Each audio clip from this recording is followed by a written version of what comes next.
Hi and welcome to PN Snapshot. I'm Ollie Terry. And I'm Chaewon Moon. And we are researchers at the Seoul-based think tank Peace Network.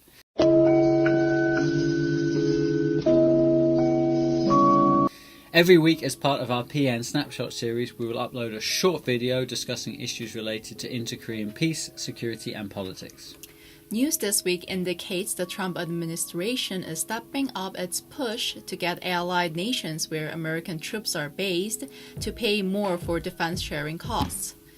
U.S. officials announced that the White House has asked the Defense Department to gather data on the cost of keeping troops overseas and how much those nations contribute to defense expenses. So, let's quickly go through some of the key points of this issue. U.S. position. Trump has long since made it clear that he's going to push very hard to get US allies to contribute more to defense costs. In fact, it was one of his most frequently repeated campaign pledges. He believes the US is being taken advantage of and it's time the allies paid up. Trump has very publicly pushed hard to get NATO allies to spend 2% of their gross domestic product on defence, and in fact in the last 2 years he has had some success as a number of allies have indeed agreed to increase their spending. Second, what about allies' position? South Korea and other US allies have, unsurprisingly, not been too keen on paying the US more.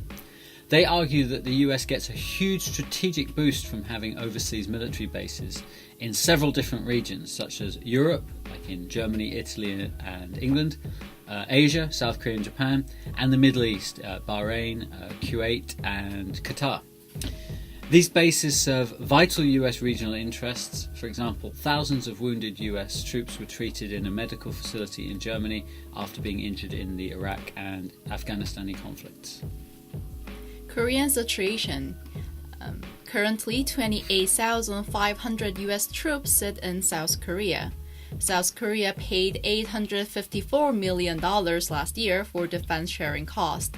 This is basic information, but what we usually miss is that there already exists a large amount of unexecuted expense. It's about $870 million, and it is all saved up in Bank of America account under the name of US. This is a lot considering that last year's Korean funding budget was $854 million. Misappropriation of South Korean funding is also a problem. In the past, US forces promised to pay for the realignment of 2nd Division of US forces in Korea, as it was US request. But later, it turned out that South Korea funded a significant portion of costs associated with the alignment. What media is saying. For now, South Korea government funds in cash, but funding with non-cash assets under specific category of needs would help increase transparency. Also, it'll decrease unexecuted expenses. Some Koreans argue that if US requests more money, for example, for expense for US troops plus 50%, withdrawing troops should be considered.